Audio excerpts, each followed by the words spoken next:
Hello students, आज हम लोग बिजनेस स्टडीज़ चैप्टर 2 यानी प्रिंसिपल्स ऑफ मैनेजमेंट प्रबंध के सिद्धांतों को पढ़ने जा रहे हैं।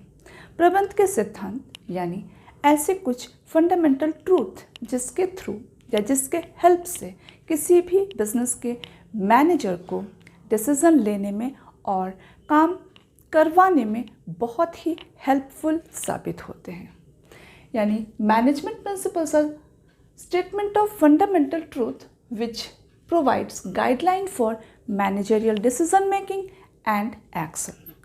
यानी किसी भी बिजनेस ऑर्गेनाइजेशन में मैनेजर्स जो डिसीज़न लेते हैं, काम करवाते हैं, इन चीज़ों का 100% गाइडलाइन मैनेजमेंट प्रिंसिपल्स के थ्रू ही मिलते हैं।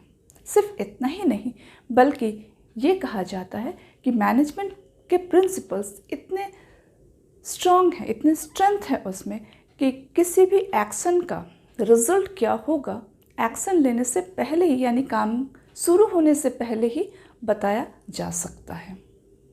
यानी ये प्रूव्ड है कि अगर हम मैनेजमेंट प्रिंसिपल्स को हम यूज़ करते हैं अपने बिजनेस में तो सक्सेस मिलना तय है।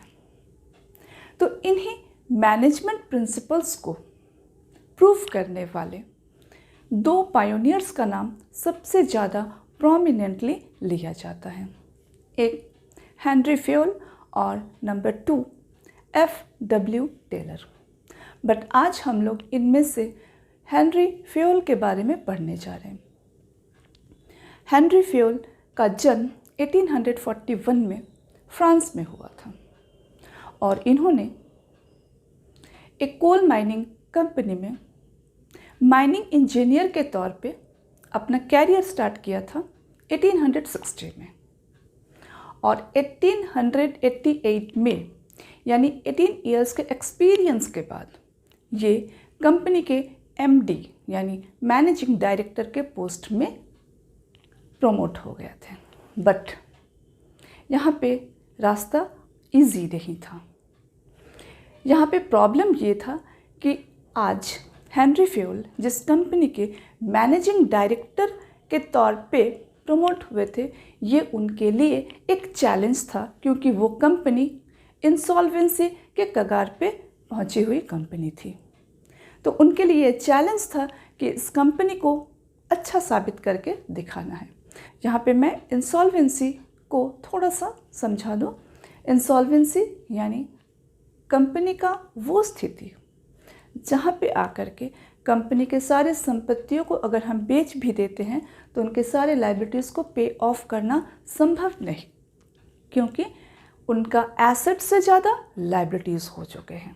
तो ऐसे ही एक कंपनी के MD बन करके उन्होंने अपने जीवन भर के या 18 इयर्स के एक्सपीरियंस का जितने भी मैनेजरियल एबिलिटी थी, कैपेबिलिटीज़ थी, उन सारे चीज़ों को उन्होंने यूज़ किया और यूज़ करके न केवल उन्होंने उस कंपनी को एक सक्सेसफुल कंपनी बनाया बल्कि अपने कंट्री के एक लीडिंग कंपनी के कगार पे ला करके उन्होंने खड़ा किया।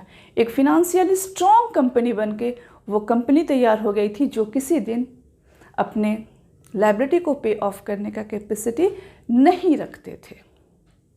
तो आज हम लोग उन्हीं फ्योल्स के द्वारा दिए गए प्रिंसिपल्स के बारे में हम लोग डिस्कस करेंगे।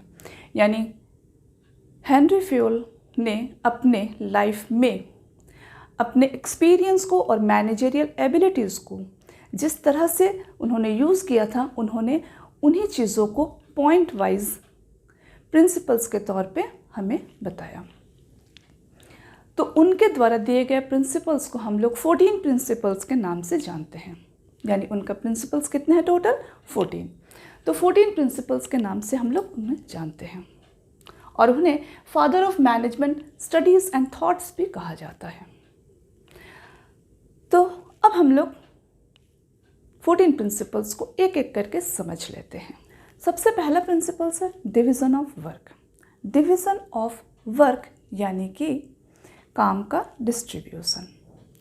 ये काम का डिस्ट्रीब्यूशन इसलिए ज़रूरी होता है क्योंकि किसी भी बिज़नेस का वर्क बहुत ज़्यादा होता है और उस वर्क को सिंप्लीफाई करने के लिए उसे डिस्ट्रीब्यूट या सब डिवाइड करना ज़रूरी हो जाता है, जिससे काम को इजी वे में करवाया जा सके और साथ ही साथ काम को इस तरह से डिस्ट्रीब्यूट किया जा सके जिससे कि एक स्किलफुल हाथ में वो काम पहुँचे, यानी वैसे ही लोग उस काम को करें जो जिस काम के लिए अपॉइंट हुए हैं या जो जिस काम को पसंद करते हैं।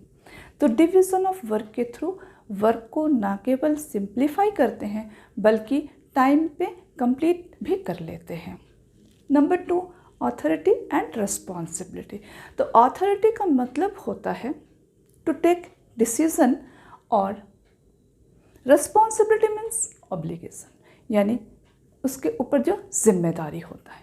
तो जैसे कि डिवीज़न ऑफ वर्क में हम लोग वर्क को डिवाइड किए थे, यानी किसी को काम करने के लिए हम असाइन किए थे, ठीक उसी तरह से जिस किसी को भी हम काम करने के लिए असाइन करेंगे यूं ही हम असाइन नहीं कर सकते हैं, साथ में हमें ऑथोरिटी एंड रिस्पॉन्सिबिलिटी भी प्रोवाइड करना होता है। यानी डिवीज़न ऑफ वर्क कभी भी अकेले नहीं होता है, साथ में ऑथोरिटी एंड रिस्पॉन्सिबिलिटी भी होता है, इसलिए इसे हम लोग पॉइंट नंबर 2 में रखे हैं। ऑथोरिटी यानी उस काम को करने का पावर और साथ ही साथ उसे अच्छे तरह से निभाने का जिम्मेदारी।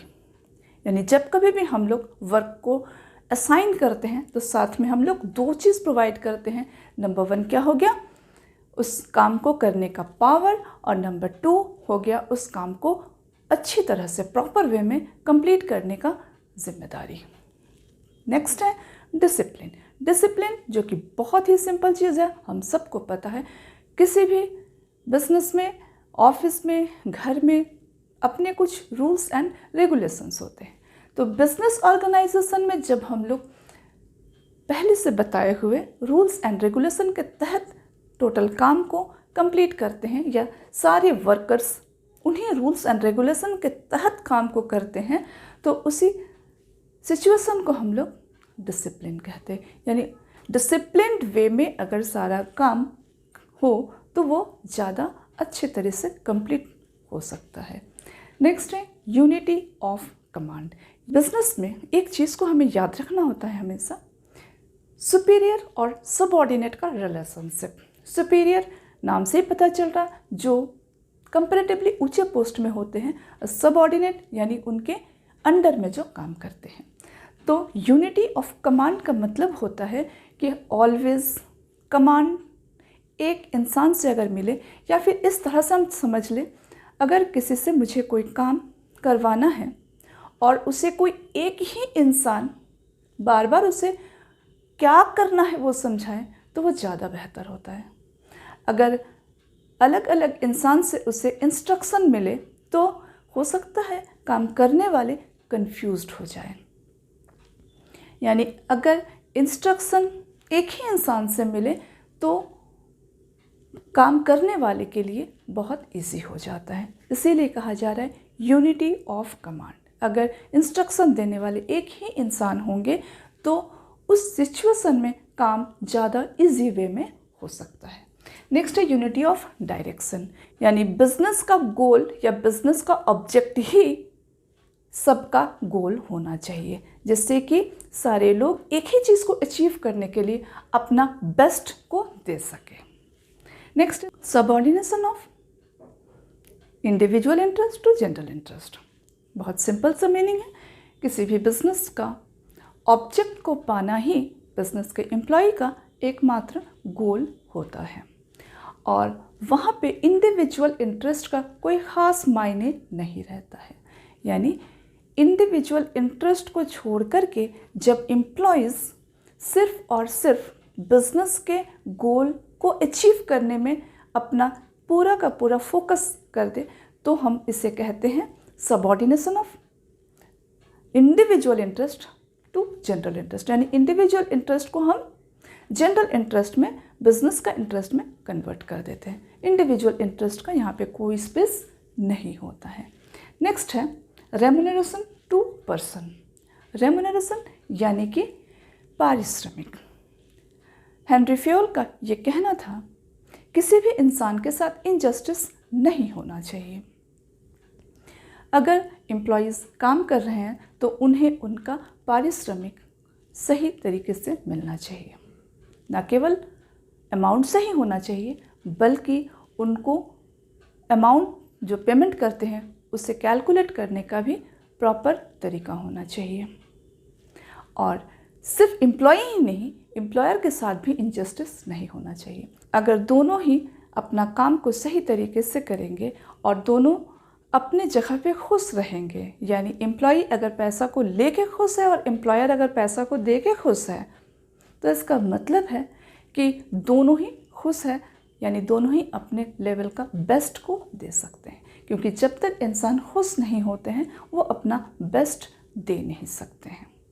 तो आज के वीडियो में सिर्फ हम लोग 7 पॉइंट को ही डिस्कस कर रहे हैं। नेक्स्ट वीडियो में हम लोग बाकी के 7 पॉइंट्स को डिस्कस करेंगे। Okay, thank you.